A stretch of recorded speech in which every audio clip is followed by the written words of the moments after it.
In this episode of Trekking Through Compliance, we take up episode 71, The Mark of Gideon. Compliance, the final frontier. Tom Fox is the voyager of Trekking Through Compliance. His mission? To explore the original series and seek out and share what it can teach you about compliance. Here's your host, Tom Fox.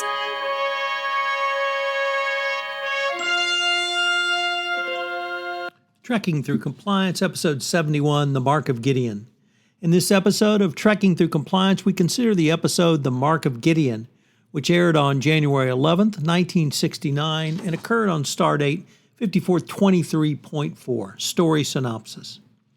In an attempt to establish diplomatic relations with the planet Gideon, Kirk beams down to the sensor-shielded planet using coordinates supplied by the Gideon ambassador Odona. Gideon has refused to let any ambassadors beam down or to permit any sensor scans, but has indicated to the Federation that their planet is a virtual paradise. However, they agree to let Kirk beam down alone. As Kirk materializes, he finds himself on the transporter pad aboard the Enterprise. To his great surprise, he appears alone, and there is no sign of the crew. After noticing a bruise on his arm, Kirk encounters a girl named Odona. Odona denies any knowledge of how she got there or what is going on. She tells Kirk her last memory is of being in an overcrowded auditorium struggling for air, and how wonderful it is to have such freedom of movement. Back aboard the real Enterprise, Spock is attempting to determine why Ambassador Odona denies the fact that Kirk has ever been beamed down. His attempts to obtain authorization to search for Kirk are foiled when Starfleet bureaucrats insist that he contact Federation diplomats in the Department of Planetary Treasuries and vice versa. After beaming up and down Odona's assistant Krodak from the council chamber to test the transporter, Odona refuses to allow Spock to beam down, despite the fact that they have previously agreed to do so. Meanwhile, on a deserted Enterprise, Odona tells Kirk that there is no place on her planet which is not filled with people, and that the inhabitants would kill or die for the privilege of being alone. When Kirk is busy kissing Odona, he does not notice that the ship's viewing screen has become filled with the faces of people. After leaving the bridge, Kirk hears a strange sound outside the ship and opens a viewing port. To his great surprise, he briefly sees the faces of a crowd, which quickly fade into the stars. Kirk begins to suspect something is very wrong, but when he confronts Odona, she complains that she feels very strange, then collapses. Kirk carries her towards sick bay, but is met by Odona and is taken into custody. Odona tells Kirk that Odona is his daughter, and she has become infected with the vegan core meningitis from Kirk's blood. Odona explains that the germ-free atmosphere and increasing long lifespan on Gideon have created vast overpopulation problem, and that he hopes to bring it under control by introducing disease and, of course, killing his own daughter.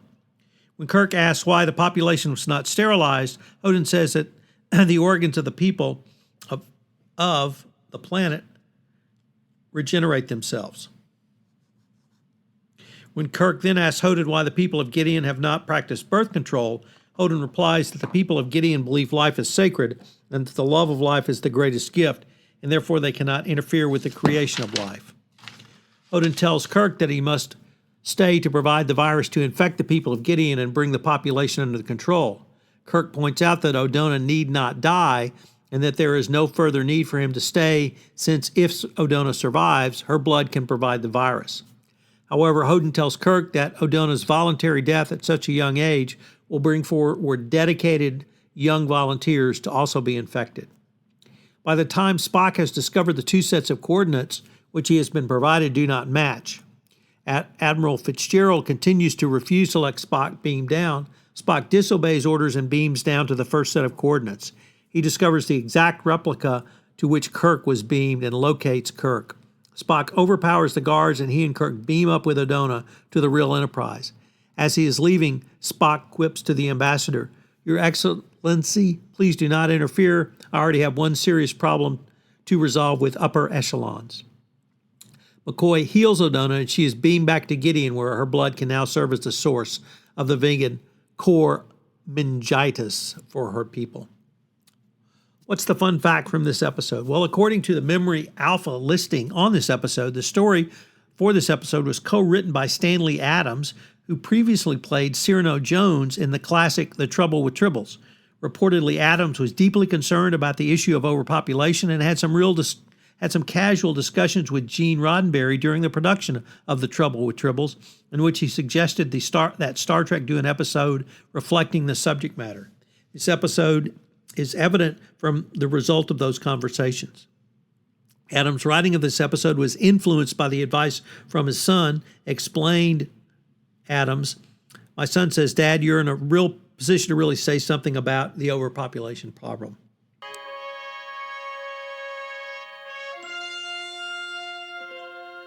There are some interesting continuity issues in this episode.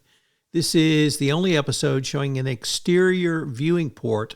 The only other time a window looking outside the ship is seen is on the observation deck in the episode The Conscience of the King.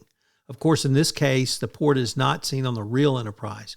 The exterior viewing port from this episode is the same design as the one used to witness Marta's execution in Whom Gods Destroy.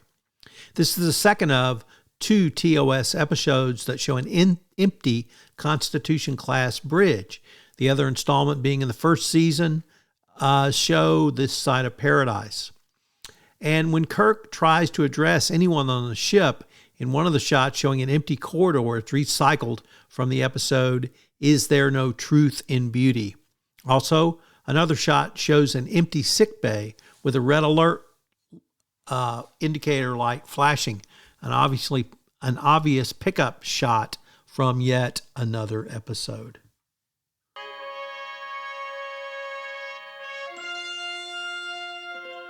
Typically, I talk about the compliance takeaways from an episode, but in view of the COVID-19 controversy around the vaccine mandate, I thought I might take a look at the role of compliance professionals in grappling with the ethical and practical considerations of a vaccine mandate during the time of pandemic. While obviously the Mark of Gideon is a fictional episode based on a fictional disease, given what happened in COVID-19, these underlying themes resonate in the real-world challenges we face today. Should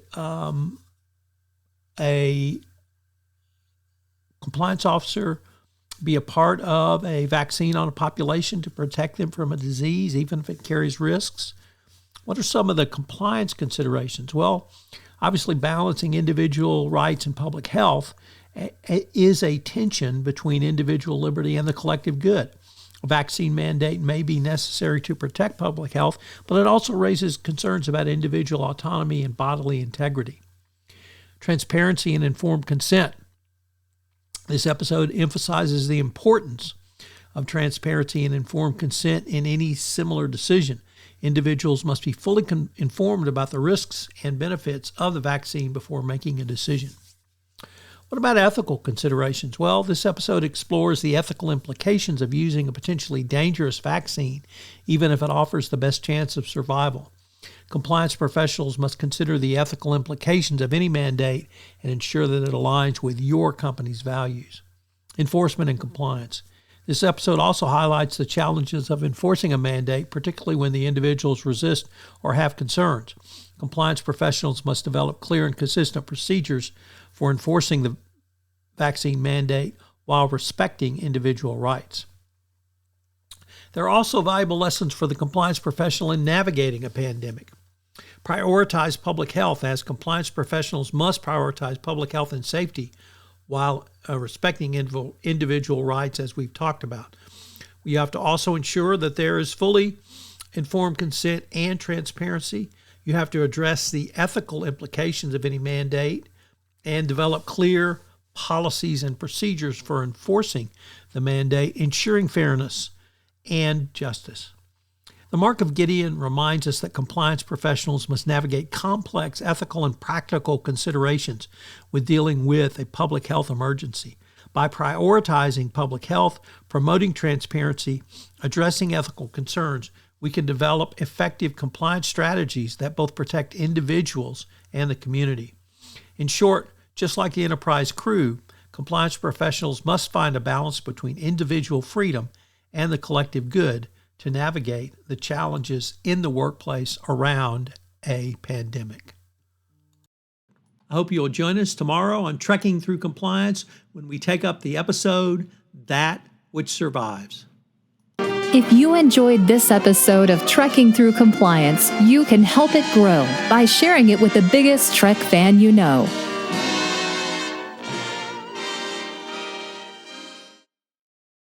This podcast is a part of the C-Suite Radio Network.